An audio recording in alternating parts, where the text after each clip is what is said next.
चुभरेगा अकाली दल। सुखबीर सिंह बादल ने किया ऐलान, एक परिवार को मिलेगी एक ही टिकट। लगातार प्रधान के लिए 2 टर्म का समा भी किया तय। नौजवानों को भी कोर कमेटी के विच मिलेगी थां। बंदी सिखां की रिहाई के लिए दस्तखत मुहिम शुरू करेगी एसजीपीसी। धामी बोले 12 सितंबर को जिला हैडक्वार्टर्स के उत्ते काले कपड़े पा के करांगे प्रदर्शन। राज्यपाल के नाल भी करांगे मुलाकात। धमकियां देने वालों मूसेवाला के पिता का जवाब। न्यूज़ 18 ते बोले बलकौर सिंह, धमकियां तो डर के चुप बैठने वाला नहीं, अपने बेटे को इंसाफ दिवा के रहांगा। हुण डायरी खोलेगी सोनाली दे राज। गोवा पुलिस ने हिसार वाले घरों बरामद कीतियां 3 डायरियां। सोनाली दे लॉकर भी किते सी। हरियाणा के टोहाना दे विच वड्डी वारदात। छेड़ा विरोध करने उत्ते बदमाश ने महिला नूं चलदी ट्रेन तो दिता धक्का। 9 साल के बच्चे सामने ही मां ने तोड़िया दम। तरनतारन चर्च बेअदबी कांड की जांच लई 3 मैंबरी एसआईटी गठित। फिरोजपुर रेंज आईजी करनगे अगवाई। 295 ए दे तहत दर्ज हुई है एफआईआर। सवेरे कांग्रेसी लीडर ने दौरा करके एसआईटी बनाने की कीती सी मांग। समुद्र च वधी भारत की ताकत। प्रधानमंत्री मोदी ने आईएनएस विक्रांत देश नूं किता समर्पित। भारतीय जल सेना च शामिल होया। देश दे विच बनिया पहला एयरक्राफ्ट बोट।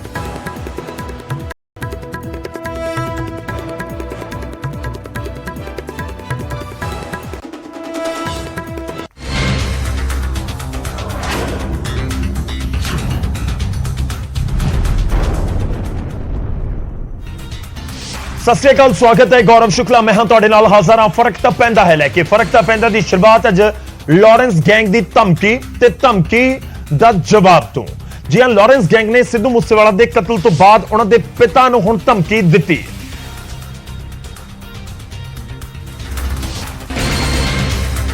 मूसेवाला दे पिता ने कहा कि धमकी आई है। लॉरेंस गैंग ਦੇ ਸ਼ੂਟਰ ਦੇ ਨਾਮ ਤੋਂ ਭੇਜੀ ਮੇਲ ਦੇ ਵਿੱਚ ਕਿਹਾ ਗਿਆ ਕਿ ਮੂਸੇਵਾਲਾ ਦੇ ਪਿਤਾ ਬਲਕੌਰ ਸਿੰਘ ਲੌਰੈਂਸ ਅਤੇ ਜੱਗੂ ਭਗਵਾਨਪੁਰੀਆ ਦੀ ਸਿਕਿਉਰਿਟੀ ਦੇ ਉੱਤੇ ਕੁਝ ਨਾ ਕਹਿਣ। ਗੈਂਗ ਨੇ ਇਹ ਵੀ ਕਿਹਾ ਕਿ ਮੂਸੇਵਾਲਾ ਦੇ ਕਾਤਲ ਸ਼ੂਟਰ ਜਗਰੂਪ ਰੂਪਾ ਤੇ ਮਨਪ੍ਰੀਤ ਮੰਨੂ ਦਾ ਐਨਕਾਊਂਟਰ ਵੀ ਉਹਨਾਂ ਦੇ ਹੀ ਦਬਾਅ ਦੇ ਵਿੱਚ ਹੋਇਆ ਸੀ। ਸ਼ੂਟਰ ਏਜੇ ਲੌਰੈਂਸ ਦੇ ਨਾਮ ਤੋਂ ਆਈ ਧਮਕੀ ਦੇ ਵਿੱਚ ਸਿੱਧੂ ਮੂਸੇਵਾਲਾ ਦੀ ਈਮੇਲ ਆਈਡੀ ਦੇ ਉੱਤੇ ਇਸ ਨੂੰ ਭੇਜਿਆ ਗਿਆ।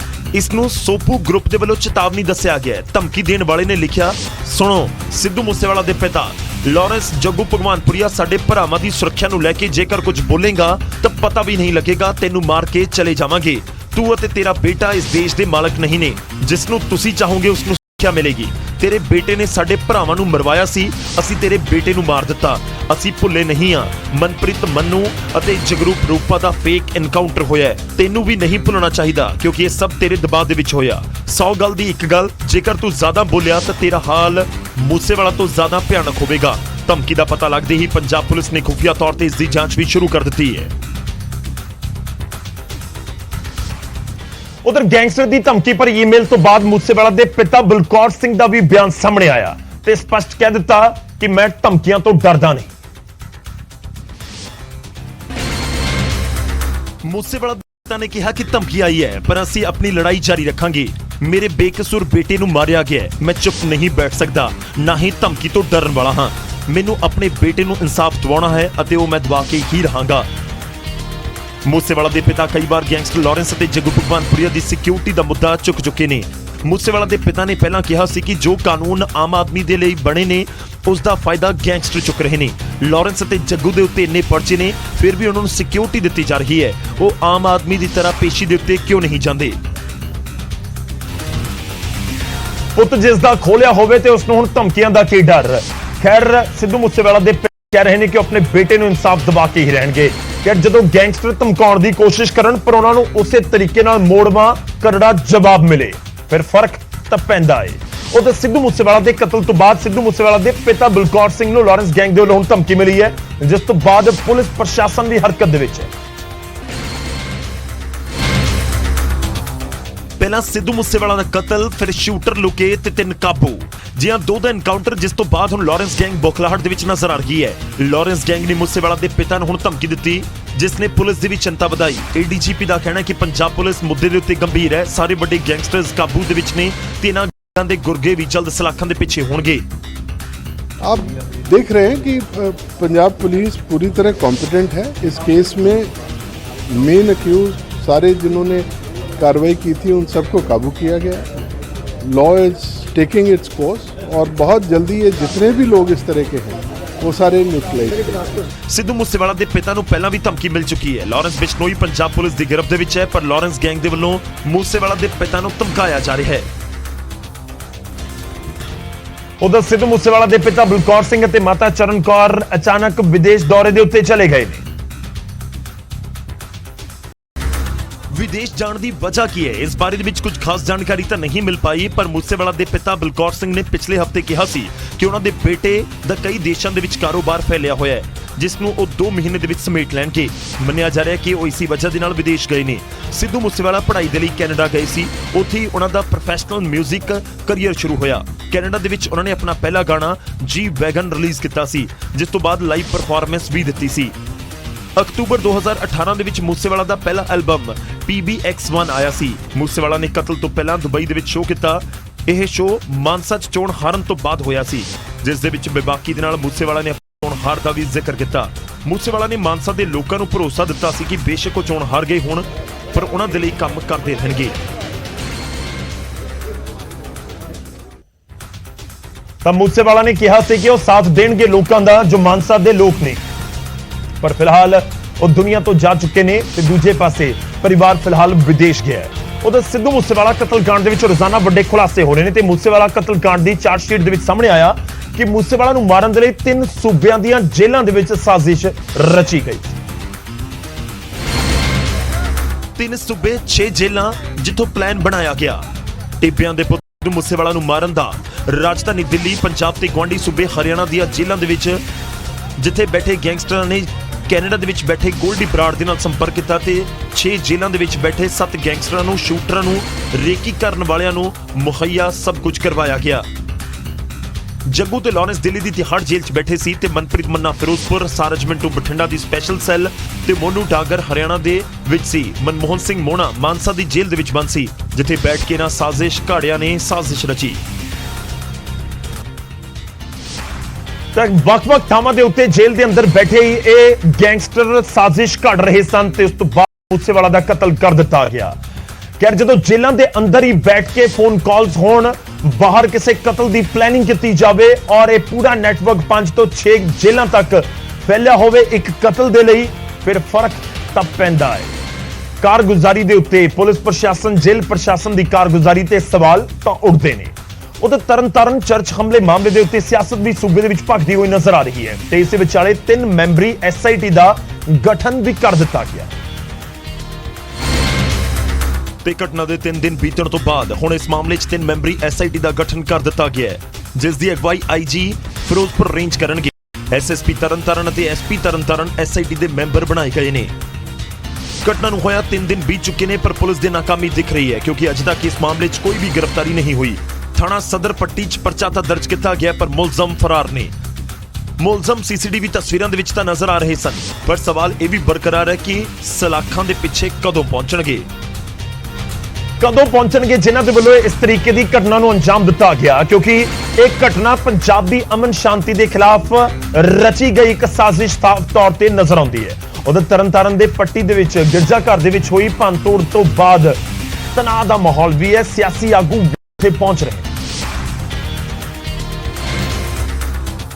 पंजाब कांग्रेस प्रधान अमरिंदर सिंह राजा वड़िंग, प्रताप सिंह बाजवा ते साबका डिप्टी CM OP सोनी तरनताਰਨ पहुंचे। कांग्रेसी आगुआं ने चर्च के अहुदेदारां दे नाल मुलाकात की और भरोसा दिवाया कि वो सारे DGP पंजाब दे नाल मिलणगे ते इस मामले की हाई लेवल कमेटी बना के जांच की मांग करनगे। मैं प्रशासन नूं और सरकार नूं बेनती करदा, बहुत गौर नाल इहदी इन्वेस्टिगेशन करनी जरूरत है। इहनूं छोटा मामला ना लिया जाए, साडा भाईचारा खराब नहीं होना चाहिए। ਕਾਂਗਰਸੀ ਆਗੂਆਂ ਤੋਂ ਪਹਿਲਾਂ ADGP ਡਾਕਟਰ ਨਰੇਸ਼ ਅਰੋੜਾ ਵੀ ਚਰਚ ਦੇ ਅਹੁਦੇਦਾਰਾਂ ਦੇ ਨਾਲ ਮਿਲੇ ਅਤੇ ਉਹਨਾਂ ਨੂੰ ਸੁਰੱਖਿਆ ਦਾ ਭਰੋਸਾ ਦਿਵਾਇਆ ਗਿਆ। ਇਹਨਾਂ ਚੀਜ਼ਾਂ ਦੀ ਇਨਵੈਸਟੀਗੇਸ਼ਨ ਜਿਹੜੀ ਹੈ ਇਨਵੈਸਟੀਗੇਸ਼ਨ ਆਫੀਸਰ ਆਪਣਾ ਕਰ ਰਹੇ ਨੇ, ਜਿਹੜਾ ਵੀ ਦੋਸ਼ੀ ਹੈ ਉਹਨੂੰ ਜਲਦੀ ਤੋਂ ਜਲਦੀ ਫੜ ਕੇ ਇਹਦੀ ਸਜ਼ਾ ਦਿਵਾਓ। ਜ਼ਿਕਰ ਖਾਸ ਹੈ ਕਿ 30 ਅਗਸਤ ਦੀ ਰਾਤ ਨੂੰ ਪੱਟੀ ਦੇ ਵਿੱਚ ਚਰਚ ਦੇ ਵਿੱਚ ਤੋੜ ਭੰਨ ਕੀਤੀ ਗਈ ਅਤੇ ਪਾਦਰੀ ਦੀ ਗੱਡੀ ਨੂੰ ਵੀ ਅੱਗ ਦੇ ਹਵਾਲੇ ਕਰ ਦਿੱਤਾ ਗਿਆ। ਦੋ ਮੁਲਜ਼ਮ ਵੀ ਸੀਸੀਟੀਵੀ ਦੇ ਵਿੱਚ ਨਜ਼ਰ ਆਏ ਸਨ, ਪਰ ਪੁਲਿਸ ਹੁਣ ਤੱਕ ਇਸ ਮਾਮਲੇ 'ਚ ਇੱਕ ਵੀ ਮੁਲਜ਼ਮ ਨੂੰ ਗ੍ਰਿਫਤਾਰ ਨਹੀਂ ਕਰ ਸਕੀ ਹੈ।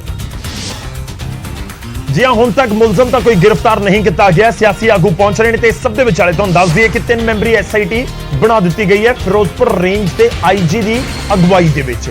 ਹੁਣ ਕਦੋਂ ਮੁਲਜ਼ਮਾਂ ਤੱਕ ਪਹੁੰਚਦੀ ਹੈ ਪੁਲਿਸ ਉੱਤੇ ਸਭ ਦੀ ਨਜ਼ਰ ਹੋਏਗੀ। ਉਧਰ ਅਕਾਲੀ ਦਲ ਦਾ ਹੁਣ ਜ਼ਿਕਰ ਕਰਾਂਗੇ। ਅਕਾਲੀ ਦਲ ਦੇ ਪ੍ਰਧਾਨ ਸੁਖਬੀਰ ਸਿੰਘ ਬਾਦਲ ਹੋਣਾ ਦੇ ਵੱਲੋਂ ਇੱਕ ਪ੍ਰੈਸ ਕਾਨਫਰੰਸ ਕੀਤੀ ਗਈ ਤੇ ਦਾਅਵਾ ਕੀਤਾ ਗਿਆ ਨਵੇਂ ਰੂਪ ਦਾ, ਅਕਾਲੀ ਦਲ ਦੇ ਨਵੇਂ ਰੂਪ ਦਾ। ਜਿਹਾ ਸੁਖਬੀਰ ਸਿੰਘ ਬਾਦਲ ਨੇ ਐਲਾਨ ਕੀਤਾ ਹੈ ਕਿ ਪਾਰਟੀ ਪ੍ਰਧਾਨ ਲਗਾਤਾਰ 2 ਵਾਰ ਹੀ ਰਹਿ ਸਕਦਾ ਹੈ, ਯਾਨੀ ਕਿ 2 ਟਰਮਜ਼ ਹੀ ਉਹ ਇਲੈਕਸ਼ਨ ਲੜ ਸਕੇਗਾ ਲਗਾਤਾਰ। ਨੌਜਵਾਨਾਂ ਨੂੰ ਕੋਰ ਕਮੇਟੀ ਦੇ ਵਿੱਚ ਵੀ ਸ਼ਾਮਲ ਕੀਤਾ ਜਾਏਗਾ। ਅਕਾਲੀ ਦਲ ਕਿਸੇ ਦੀ ਜਾਇਦਾਦ ਨਹੀਂ ਹੈ। ਸੁਖਬੀਰ ਬਾਦਲ ਇਹ ਜ਼ਿਕਰ ਕਰਦੇ ਹੋਏ ਨਜ਼ਰ ਆਏ। ਉਹਨਾਂ ਨੇ ਕਿਹਾ ਕਿ ਬੂਥ ਪ੍ਰਧਾਨ ਤੋਂ ਲੈ ਕੇ ਜ਼ਿਲ੍ਹਾ ਪ੍ਰਧਾਨ ਤੱਕ ਵੀ ਚੋਣ ਹੋਵੇਗੀ। ਹਲਕਾ ਇੰਚਾਰਜ ਤੇ ਜ਼ਿਲ੍ਹਾ ਪ੍ਰਧਾਨਾਂ ਨੂੰ ਟਿਕਟ ਨਹੀਂ ਮਿਲੇਗੀ। ਦਰਅਸਲ ਅਕਾਲੀ ਦਲ ਸਿਆਸੀ ਤੌਰ ਦੇ ਉੱਤੇ ਤੁਸੀਂ ਕਹਿ ਸਕਦੇ ਹੋ ਕਿ ਬਹੁਤ ਔਖੇ ਦੌਰ ਦੇ ਵਿੱਚੋਂ ਇਸ ਸਮੇਂ ਲੰਘ ਰਿਹਾ ਹੈ। 2 ਸੀਟਾਂ ਸਿਰਫ ਲੋਕ ਸਭਾ ਦੇ ਵਿੱਚ ਨੇ ਤੇ 3 ਸੀਟਾਂ ਪੰਜਾਬ ਦੀ ਵਿਧਾਨ ਸਭਾ ਦੇ ਵਿੱਚ ਨੇ। ਇਹ ਉਹ ਪਾਰਟੀ ਹੈ ਜਿਹੜੀ 10 ਸਾਲ ਲਗਾਤਾਰ ਸੱਤਾ ਦੇ ਵਿੱਚ ਰਹੀ ਔਰ ਉਸ ਤੋਂ ਪਹਿਲਾਂ ਵੀ ਕਈ ਵਾਰ ਪੰਜਾਬ ਦੀ ਸੱਤਾ ਦੇ ਉੱਤੇ ਕਾਬਜ਼ ਰਹੀ ਹੈ, ਪਰ ਅਜਿਹਾ ਨਤੀਜਾ ਅਕਾਲੀ ਦਲ ਨੂੰ ਕਦੇ ਉਸ ਦਾ ਸਾਹਮਣਾ ਨਹੀਂ ਕਰਨਾ ਪਿਆ। ਖੈਰ, ਇਸ ਸਭ ਦੇ ਵਿਚਾਲੇ ਬਹੁਤ ਸਾਰੇ ਆਗੂ ਜਿਹੜੇ ਅਕਾਲੀ ਦਲ ਦੇ ਇਸ ਸਮੇਂ ਹੈਗੇ ਨੇ ਉਹ ਛੱਡ ਕੇ ਚਲੇ ਗਏ ਤੇ ਜਿਹੜੇ ਮੌਜੂਦਾ ਸਮੇਂ ਦੇ ਵਿੱਚ ਨਾਲ ਨੇ ਉਹਨਾਂ ਦੇ ਵੱਲੋਂ ਵੀ ਕਈਆਂ ਦੇ ਵੱਲੋਂ ਆਵਾਜ਼ ਚੁੱਕੀ ਗਈ। ਤੇ ਇਹ ਪ੍ਰੈਸ ਕਾਨਫਰੰਸ ਜਿਹੜੀ ਮੀਟਿੰਗ ਤੋਂ ਬਾਅਦ ਪ੍ਰੈਸ ਕਾਨਫਰੰਸ ਕੀਤੀ ਗਈ, ਇਸ ਦੇ ਵਿੱਚ ਬਹੁਤ ਸਾਰੇ ਅਹਿਮ ਤੱਥਾਂ ਦਾ ਜ਼ਿਕਰ ਸੀ। ਸੁਖਬੀਰ ਸਿੰਘ ਬਾਦਲ ਹੋਰਾਂ ਨੇ ਜੋ ਕੀਤਾ ਤੇ ਕਿਤੇ ਨਾ ਕਿਤੇ ਚੇਤਾਵਨੀ ਉਹਨਾਂ ਦੇ ਲਈ ਵੀ ਸੀ ਜੋ ਮੀਡੀਆ ਦੇ ਵਿੱਚ ਆ ਕੇ ਪਾਰਟੀ ਦੇ ਅੰਦਰ ਗੱਲਾਂ ਜਾਂ ਫਿਰ ਕਹੀਏ ਕਿ ਜੋ ਸਵਾਲ ਚੁੱਕਦੇ ਨੇ ਉਹਨਾਂ ਨੂੰ ਲੈ ਕੇ ਵੀ ਚੇਤਾਵਨੀ ਸੁਖਬੀਰ ਸਿੰਘ ਬਾਦਲ ਦਿੰਦੇ ਹੋਏ ਨਜ਼ਰ ਆਏ।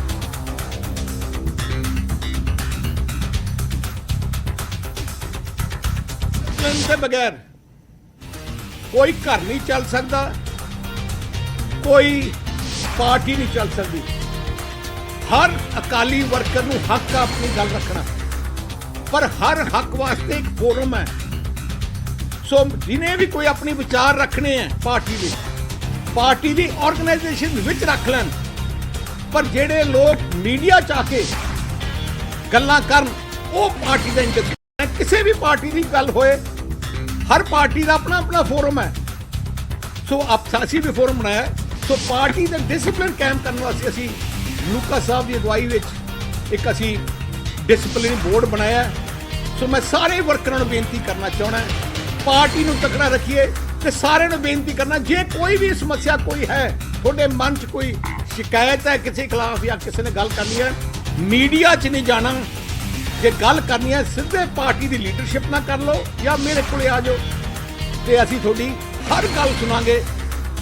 ਤਾਂ ਕਈ ਵੱਡੇ ਫੈਸਲੇ ਅਕਾਲੀ ਦਲ ਦੇ ਵੱਲੋਂ ਲਏ ਗਏ ਨੇ। ਇਸ ਸਮੇਂ ਅਕਾਲੀ ਦਲ ਸਭ ਤੋਂ ਦੂਰ ਹੈ, ਇਨਫੈਕਟ ਵਿਰੋਧੀ ਧਿਰ ਦੀ ਭੂਮਿਕਾ ਦੇ ਵਿੱਚ ਵੀ ਨਹੀਂ ਹੈ ਕਿਉਂਕਿ ਸੀਟਾਂ ਬਹੁਤ ਘੱਟ ਆਈਆਂ ਸੀ ਤੇ ਦੂਜੇ ਪਾਸੇ ਪਾਰਟੀ ਦੇ ਅੰਦਰ ਵੀ ਇੱਕ ਵਿਰੋਧ ਜਾਂ ਕਹੀਏ ਕਿ ਬਾਗੀ ਸੁਰ ਨਜ਼ਰ ਆਏ ਨੇ ਪਿਛਲੇ ਕੁਝ ਸਮੇਂ ਦੇ ਵਿੱਚ, ਚਾਹੇ ਉਹ ਮਨਪ੍ਰੀਤ ਇਆਲੀ ਬੋਲੇ ਹੋਣ ਜਾਂ ਫਿਰ ਜਗਮੀਤ ਬਰਾੜ ਦੇ ਵੱਲੋਂ ਦਿੱਤੇ ਗਏ ਬਿਆਨ ਹੋਣ ਜਾਂ ਫਿਰ ਪ੍ਰੋਫੈਸਰ ਪ੍ਰੇਮ ਸਿੰਘ ਚੰਦੂਮਾਜਰਾ ਦੇ ਵੱਲੋਂ ਦਿੱਤੀਆਂ ਗਈਆਂ ਸਟੇਟਮੈਂਟਸ ਹੋਣ। ਬੇਸ਼ੱਕ ਉਹ ਅੱਜ ਸੁਖਬੀਰ ਸਿੰਘ ਬਾਦਲ ਦੇ ਨਾਲ ਇਸ ਪ੍ਰੈਸ ਕਾਨਫਰੰਸ ਦੇ ਵਿੱਚ ਮੌਜੂਦ ਸਨ ਤੇ ਜ਼ਿਕਰ ਇਹ ਵੀ ਕੀਤਾ ਗਿਆ ਕਿ ਕੋਈ ਵੀ ਜੇਕਰ ਹੁਣ ਪਾਰਟੀ ਦਾ ਪ੍ਰਧਾਨ ਰਹਿੰਦਾ ਹੈ ਤਾਂ 2 ਟਰਮਸ ਤੋਂ ਜ਼ਿਆਦਾ ਨਹੀਂ ਰਹਿ ਸਕੇਗਾ ਲਗਾਤਾਰ। ਹਾਲਾਂਕਿ ਉਸ ਤੋਂ ਬਾਅਦ ਇੱਕ ਬ੍ਰੇਕ ਤੋਂ ਬਾਅਦ ਯਾਨੀ ਕਿ ਇੱਕ ਟਰਮ ਤੋਂ ਬਾਅਦ ਉਹ ਦੁਬਾਰਾ ਇਲੈਕਸ਼ਨ ਜ਼ਰੂਰ ਲੜ ਸਕਦਾ। ਹੋਰ ਕਿਹਾ ਸੁਖਬੀਰ ਬਾਦਲ ਨੇ ਉਹ ਵੀ ਤੁਹਾਨੂੰ ਸੁਣਾਵਾਂਗੇ। ਸ਼੍ਰੋਮਣੀ ਅਕਾਲੀ ਦਲ ਦਾ ਪ੍ਰੈਜ਼ੀਡੈਂਟ ਹੋਊ ਅਗਲਾ ਇਲੈਕਸ਼ਨ ਜਿਹੜਾ ਹੁਣ ਟਰਮ ਖਤਮ ਹੋਊਗੀ, ਮੈਕਸਿਮਮ 2 ਵਾਰੀ ਇਲੈਕਸ਼ਨ ਲਗਾਤਾਰ ਅਕਾਲੀ ਦਲ ਦਾ ਪ੍ਰੈਜ਼ੀਡੈਂਟ ਜਾਂ ਕੈਂਡੀਡੇਟ ਜਿਹੜਾ ਹੈ ਉਹ ਇਲੈਕਸ਼ਨ ਵਾਸਤੇ ਲੜ ਸਕਦਾ ਕੰਟੀਨਿਊਸਲੀ ਇਕੱਲੇ 2 ਵਾਰ। ਜੇ 2 ਟਰਮਸ ਮੈਂ ਕਹਿ ਰਿਹਾ 2 ਟਰਮਸ ਸਾਡੀਆਂ ਜਿਹੜੀ ਪਾਰਟੀ ਦੀਆਂ 5 ਸਾਲ ਦੀ ਟਰਮਸ ਹੁੰਦੀਆਂ ਮੈਕਸਿਮਮ 2 ਟਰਮਸ, ਉਹਦੇ ਬਾਅਦ ਇੱਕ ਟਰਮ ਦੀ ਉਹਨੂੰ ਬ੍ਰੇਕ ਲੈਣੀ ਪੈਣੀ ਹੈ। मकसद की है घट तो घट नवी लीडरशिप भी इंप्रूव अगे आए। सो एज अ प्रेजिडेंट मैं आप ही अनाउंस कर रहे हैं कि साढ़े मतलब न्यू टर्म तक किन्ने 2 साल रह गए 1.5 साल। हाँ, ये बाद मैक्सिमम 2 टर्म्स, ਉਹਦੇ ਬਾਅਦ ਫਿਰ ਤੋਂ ਬ੍ਰੇਕ, ਉਹਦੇ ਬਾਅਦ ਫਿਰ ਤੋਂ ਕਰ ਸਕਦੇ, ਪਰ ਇੱਕ ਬ੍ਰੇਕ 1 ਟਰਮ ਦਾ ਲਗਾ 2 ਟਰਮ ਦੇ ਬਾਅਦ ਜ਼ਰੂਰ ਲੈਣਾ ਪੈਣਾ। ਤਾਂ ਅਕਾਲੀ ਦਲ ਦੇ ਵਿੱਚ ਜਥੇਬੰਦਕ ਢਾਂਚੇ ਦੇ ਤੌਰ ਦੇ ਉੱਤੇ ਬਹੁਤ ਸਾਰੇ ਬਦਲਾਅ ਦਾ ਜ਼ਿਕਰ ਕਰ ਰਹੇ ਨੇ, ਪਰ ਇਸ ਪ੍ਰੈਸ ਕਾਨਫਰੰਸ ਤੋਂ ਬਾਅਦ ਇੱਕ ਚੀਜ਼ ਕਲੀਅਰ ਹੋ ਗਈ ਕਿ ਫਿਲਹਾਲ ਸੁਖਬੀਰ ਸਿੰਘ ਬਾਦਲ ਹੀ ਸ਼੍ਰੋਮਣੀ ਅਕਾਲੀ ਦਲ ਦੇ ਪ੍ਰਧਾਨ ਬਣੇ ਰਹਿਣਗੇ, ਕਿਉਂਕਿ 2 ਟਰਮ ਦਾ ਜ਼ਿਕਰ ਉਹਨਾਂ ਨੇ ਜ਼ਰੂਰ ਕੀਤਾ ਹੈ, ਪਰ ਨਾਲ ਇਹ ਵੀ ਸਾਫ਼ ਕੀਤਾ ਕਿ ਅਗਲੀਆਂ 2 ਟਰਮਸ ਉਹ ਰਹਿਣਗੇ, ਉਸ ਤੋਂ ਬਾਅਦ ਉਹਨਾਂ ਨੂੰ 5 ਸਾਲ ਵਾਲੀ ਬ੍ਰੇਕ ਲੈਣੀ ਹੋਏਗੀ। ਹੁਣ ਅੱਗੇ ਵਧਦੇ ਹਾਂ, ਅਗਲੀ ਖਬਰ ਦਾ ਰੁਖ ਕਰਦੇ ਪਰ ਪਟਿਆਲਾ ਤੋਂ ਪਟਿਆਲਾ ਦੇ ਲੀਲਾ ਭਵਨ ਇਲਾਕੇ ਦੇ ਵਿੱਚ ਦੋ ਧਿਰਾਂ ਦੀ ਆਪਸ ਦੇ ਵਿੱਚ ਲੜਾਈ ਹੋ ਗਈ। ਤੇਜ਼ਧਾਰ ਹਥਿਆਰਾਂ ਦੇ ਨਾਲ ਇੱਕ ਦੂਜੇ ਦੇ ਉੱਤੇ ਹਮਲਾ ਕੀਤਾ ਗਿਆ। ਸ਼ਰੇ ਬਾਜ਼ਾਰ ਚਿੱਟੇ ਦਿਨੀ ਇਹ ਘਟਨਾ ਉੱਥੇ ਵਾਪਰੀ। ਹੱਥਾਂ ਦੇ ਵਿੱਚ ਹਥਿਆਰ, ਮੂੰਹ ਬੰਨੇ ਹੋਏ ਨੇ ਤੇ ਇੱਕ ਨੌਜਵਾਨ ਦੇ ਹੱਥ ਦੇ ਵਿੱਚ ਮੋਬਾਈਲ ਹੈ ਜਿਸ ਨਾਲ ਉਹ ਵੀਡੀਓ ਬਣਾ ਰਿਹਾ ਹੈ। ਵੀਡੀਓ ਕੁੱਟਮਾਰ ਦੀ ਤੇ ਕਰੀਬ 20 ਦੇ ਹਥਿਆਰਬੰਦ ਨੌਜਵਾਨ ਆਪਸ ਦੇ ਵਿੱਚ ਭਿੜ ਗਏ ਤੇ ਇੱਕ ਧਿਰ ਨੇ ਦੂਜੀ ਧਿਰ ਤੇ ਹਮਲਾ ਕਰ ਦਿੱਤਾ ਕਿ ਡੱਡੇ ਕਿ ਲੱਤਾਂ ਨੌਜਵਾਨਾਂ ਦੀ ਖੂਬ ਕੁੱਟਮਾਰ ਕੀਤੀ ਗਈ ਤੇ ਇੱਕ ਨੌਜਵਾਨ ਨੇ ਉੱਥੋਂ ਫਿਰ ਭੱਜ ਕੇ ਹੀ ਆਪਣੀ ਜਾਨ ਬਚਾਈ। ਦੱਸਿਆ ਜਾ ਰਿਹਾ ਕਿ 2 ਦਿਨ ਪਹਿਲਾਂ ਵੀ ਇਸੇ ਇਲਾਕੇ ਸਕਾਰਪੀਓ ਸਵਾਰਾਂ ਨੇ ਦਹਿਸ਼ਤ ਫੈਲਾਈ ਸੀ ਤੇ ਕਈ ਗੱਡੀਆਂ ਨੂੰ ਟੱਕਰ ਮਾਰੀ ਸੀ ਤੇ ਹੁਣ ਇਹ ਘਟਨਾ ਜਿਸ ਤੋਂ ਬਾਅਦ ਲੋਕ ਸਹਿਮ ਦੇ ਵਿੱਚ ਨੇ ਤੇ ਪੁਲਿਸ ਦੀ ਕਾਰਜਪ੍ਰਣਾਲੀ ਤੇ ਸਵਾਲ ਖੜਾ ਕਰ ਰਹੇ ਨੇ। ਤਾਂ ਸ਼ਰੇ ਬਾਜ਼ਾਰ ਇਸ ਤਰੀਕੇ ਨਾਲ ਕੁੱਟਮਾਰ ਕੀਤੀ ਗਈ ਹੈ, ਬਹੁਤ ਸਾਰੇ ਸਵਾਲ ਜ਼ਰੂਰ ਖੜੇ ਹੁੰਦੇ ਨੇ। ਉਧਰ ਜਗਰਾਉਂ ਦੇ ਵਿੱਚ ਇੱਕ ਹੈਰਾਨ ਕਰ ਦੇਣ ਵਾਲਾ ਮਾਮਲਾ ਸਾਹਮਣੇ ਆਇਆ। ਜਗਰਾਉਂ 'ਚ ਇੱਕ ਲੁਟੇਰਾ ਘਰ ਦੇ ਵਿੱਚ ਵੜਿਆ ਤੇ ਪਿਸਤੌਲ ਦਿਖਾ ਕੇ ਲੁੱਟ ਦੀ ਵਾਰਦਾਤ ਨੂੰ ਅੰਜਾਮ ਦੇ ਕੇ ਫਰਾਰ ਹੋ ਗਿਆ। ਮਾਮਲਾ ਸ਼ਾਸਤਰੀ ਨਗਰ ਇਲਾਕੇ ਦਾ ਹੈ ਜਿੱਥੇ ਇੱਕ ਲੁਟੇਰਾ ਘਰ ਦੇ ਵਿੱਚ ਵੜਦਾ ਤੇ ਘਰ ਵਾਲਿਆਂ ਤੋਂ ਪੁੱਛਦਾ ਹੈ। ਲੜਕੇ ਘਰ ਦੇ ਉੱਤੇ ਨੇ, ਇੰਨੇ ਦੇ ਵਿੱਚ ਹੀ ਲੁਟੇਰਾ ਘਰ ਦੇ ਅੰਦਰ ਵੜ ਜਾਂਦਾ ਹੈ ਅਤੇ ਸਿੱਧਾ ਘਰ ਦੀ ਮਾਲਕਿਨ ਦੇ ਉੱਤੇ ਪਿਸਤੌਲ ਤਾਨ ਕੇ ਸੋਨੇ ਦੀਆਂ ਚੂੜੀਆਂ ਉਤਾਰਨ ਨੂੰ ਕਹਿੰਦਾ ਹੈ ਤੇ ਫਿਰ ਕਿਚਨ ਦੇ ਵਿੱਚ ਕੰਮ ਕਰ ਰਹੀ ਦੂਜੀ ਮਹਿਲਾ ਦੇ ਵੱਲ ਜਾਂਦਾ ਹੈ ਅਤੇ ਉਸ ਨੂੰ ਵੀ ਚੂੜੀਆਂ ਉਤਾਰਨ ਦੇ ਲਈ ਕਹਿੰਦਾ ਹੈ। ਦੋਵੇਂ ਮਹਿਲਾਵਾਂ ਨਾਲ ਲੁੱਟ ਦੀ ਵਾਰਦਾਤ ਨੂੰ ਅੰਜਾਮ ਦੇ ਕੇ ਲੁਟੇਰਾ ਉੱਥੋਂ ਚੁੱਪਚਾਪ ਫਰਾਰ ਹੋ ਗਿਆ। ਮੈਂ ਇੱਥੇ ਕੁਰਸੀ ਤੇ ਬੈਠੀ ਹਾਂ ਵਿਹੜੇ 'ਚ, ਉੱਥੋਂ ਇੱਕ ਮੁੰਡਾ ਆਇਆ, ਉਹ ਅੰਦਰ ਹੀ ਆ ਗਿਆ। ਉਹਨੇ ਮੈਨੂੰ ਐਡੀ ਕੁ ਪਿਸਤੌਲ ਦਿਖਾਈ, ਪਿਸਤੌਲ ਦਿਖਾਈ ਆ। ਜਦੋਂ ਮੈਂ ਪਿਸਤੌਲ ਦੇਖੀ ਮੈਂ ਚੂੜੀਆਂ ਲਾ ਕੇ ਦੇਖੀ, ਇਹ ਬਹੁਤੀ ਰਸੋਈ 'ਚ ਸੀਗੀ। ਉਹਨੂੰ ਕਹਿੰਦੇ ਚੂੜੀਆਂ ਲਾ, ਤੂੰ ਵੀ ਲਾ ਦੇ ਚੂੜੀਆਂ। ਬੋਲਿਆ ਕੁਛ ਨਹੀਂ, ਚੂੜੀਆਂ ਉਹਦੀਆਂ ਵੀ ਲਵਾ ਲਈਆਂ, ਮੇਰੀਆਂ ਵੀ ਲਵਾ ਲਈਆਂ। ਚੁੱਪ ਕਰਕੇ ਉਹ ਚਲਾ ਗਿਆ। ਘਰ ਦੇ ਵਿੱਚ ਲੱਗੇ ਸੀਸੀਟੀਵੀ ਦੇ ਵਿੱਚ ਲੁਟੇਰਾ ਘਰ ਦੇ ਅੰਦਰ ਆਉਂਦਾ ਵੀ ਨਜ਼ਰ ਆ ਰਿਹਾ ਹੈ ਤੇ ਉਸ ਤੋਂ ਬਾਅਦ ਲੁੱਟ ਦੀ ਵਾਰਦਾਤ ਨੂੰ ਅੰਜਾਮ ਦਿੰਦਾ ਵੀ ਨਜ਼ਰ ਆਉਂਦਾ ਹੈ। ਇਸ ਘਟਨਾ ਤੋਂ ਬਾਅਦ ਇਲਾਕੇ 'ਚ ਲੋਕ ਦਹਿਸ਼ਤ ਦੇ ਵਿੱਚ ਨੇ। ਤਾਂ ਜਿਸ ਤਰੀਕੇ ਨਾਲ ਇਹ ਘਟਨਾ ਵਾਪਰੀ ਹੈ ਉਹ ਬਹੁਤ ਸਾਰੇ ਸਵਾਲ ਖੜੇ ਕਰਦੀ ਹੈ ਕਿ ਕਿਸੇ ਦੀ ਇੰਨੀ ਜ਼ਰੂਰਤ ਕਿਵੇਂ ਹੋ ਜਾਂਦੀ ਹੈ ਕਿ ਉਹ ਘਰ ਦੇ ਵਿੱਚ ਬੇਖੌਫ ਹੋ ਕੇ ਅੰਦਰ ਵੜਦਾ ਹੈ। ਖੈਰ ਇਲਾਕੇ ਦੇ ਵਿੱਚ ਇਸ ਸਮੇਂ ਜ਼ਰੂਰ ਦਹਿਸ਼ਤ ਦਾ ਮਾਹੌਲ ਦੇਖਿਆ ਜਾ ਰਿਹਾ ਹੈ। ਖੈਰ ਜਦੋਂ ਇਸ ਤਰੀਕੇ ਨਾਲ ਬੇਖੌਫ ਹੋ ਕੇ ਬਦਮਾਸ਼ਾਂ ਦੇ ਵੱਲੋਂ ਘਟਨਾ ਨੂੰ ਅੰਜਾਮ ਦਿੱਤਾ ਜਾਵੇ, ਦਿਨ ਦੇ ਵਿੱਚ ਘਰ 'ਚ ਵੜ ਕੇ ਕੁਝ ਹੀ ਪਲਾਂ ਦੇ ਵਿੱਚ ਗਹਿਣੇ ਲੈ ਕੇ ਇਹ ਬਦਮਾਸ਼ ਫਰਾਰ ਹੋ ਜਾਣ, ਫਿਰ ਫਰਕ ਤਾਂ ਪੈਂਦਾ ਹੈ। ਹੁਣ ਅੱਗੇ ਵਧਦੇ ਹਾਂ ਤੇ ਅਗਲੀ ਖਬਰ ਫਿਰੋਜ਼ਪੁਰ ਤੋਂ ਹੈ। ਫਿਰੋਜ਼ਪੁਰ ਦੇ ਖੁੰਦਰ ਪਿੰਡ ਦੇ ਵਿੱਚ ਦੋ ਧਿਰਾਂ ਦੇ ਵਿੱਚ ਝੜਪ ਹੋ ਗਈ ਤੇ ਇਸ ਝੜਪ ਦਾ ਵੀ ਵੀਡੀਓ ਸਾਹਮਣੇ ਆਇਆ ਹੈ।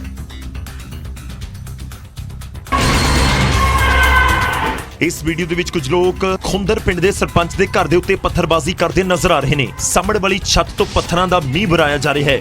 ਦੱਸਿਆ ਜਾ ਰਿਹਾ ਕਿ ਸਾਰਾ ਬਵਾਲ ਮਨਰੇਗਾ ਦੇ ਤਹਿਤ ਦਿੱਤੇ ਜਾਣ ਵਾਲੇ ਦਿਹਾੜੀ ਮਜ਼ਦੂਰਾਂ ਨੂੰ ਲੈ ਕੇ ਸ਼ੁਰੂ ਹੋਇਆ। ਇਲਜ਼ਾਮ ਨੇ ਕਿ ਪੱਥਰਬਾਜ਼ੀ ਕਰਨ ਵਾਲੀ ਧਿਰ ਦੇ ਲੋਕ ਆਮ ਆਦਮੀ ਪਾਰਟੀ ਨਾਲ ਤਾਲੁਕ ਰੱਖਦੇ ਨੇ, ਜਦੋਂ ਕਿ ਪੱਥਰਬਾਜ਼ੀ ਦੇ ਬਾਵਜੂਦ ਉਹਨਾਂ ਦੇ ਉੱਤੇ ਪਰਚਾ ਦਰਜ ਨਹੀਂ ਕੀਤਾ ਗਿਆ। ਉਲਟਾ ਪੁਲਿਸ ਨੇ ਸਰਪੰਚ ਦੇ ਧਿਰ ਦੇ 4 ਲੋਕਾਂ ਦੇ ਖਿਲਾਫ ਹੀ ਮਾਮਲਾ ਦਰਜ ਕਰਕੇ ਉਹਨਾਂ ਨੂੰ ਗ੍ਰਿਫਤਾਰ ਕਰ ਲਿਆ।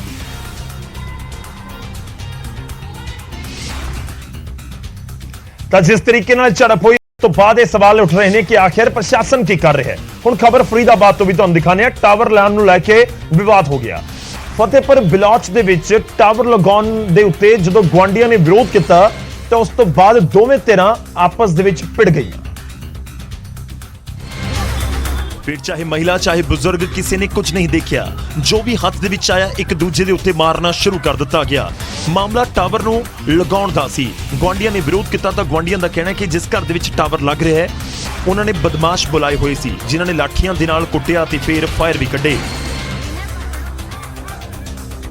टोट गया जी उनने, कई जने पहले तो इकट्ठे कर रखे और एक साथ ही फिर वहाँ आदमी आए, उन्होंने पूरा परिवार इकट्ठा कर रखा, अपने वहाँ रिश्तेदार और कई जने बाहर इकट्ठे कर रखे। तो फिर उन्होंने आके यहाँ पे लेडीजों पे लठियाँ उठियाँ बरसाई हैं, खूब बढ़िया हथियार उथियार चलाए।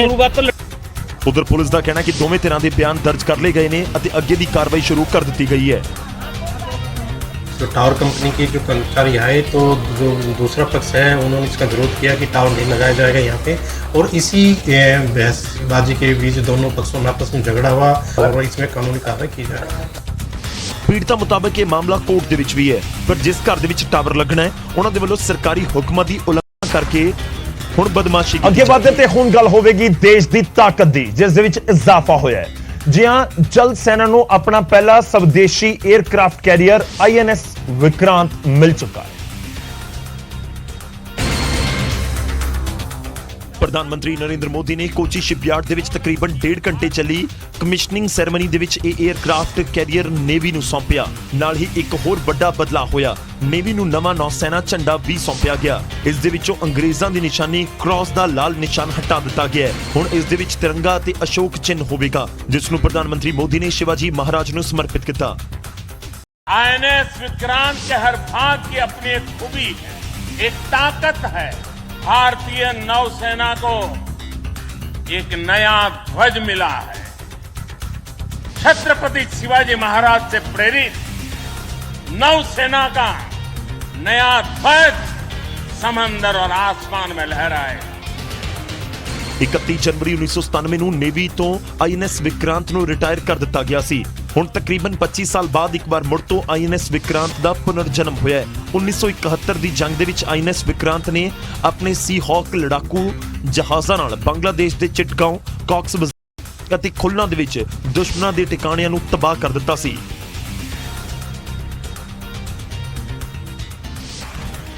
तो 2 सितंबर का दिन देश के लिए माण वाला दिन है। स्वदेशी एयरक्राफ्ट नौसेना के कोल पहुंच चुके हैं, नेवी के कोल पहुंच चुके हैं। बहुत सारिया आधुनिक सहूलतां दे नाल लैस है और इस दे नाल देश की फौज की ताकत कई गुणा वधी है। फर्क तां पैंदा दे विच वेला हो चलिया। तुहाडे तो इजाजत लैण दा रात 9 बजे मुड़ तो मुलाकात होवेगी। फिलहाल दे लई मैनूं इजाजत दिओ। तुसीं बने रहो न्यूज़ 18 पंजाब दे नाल।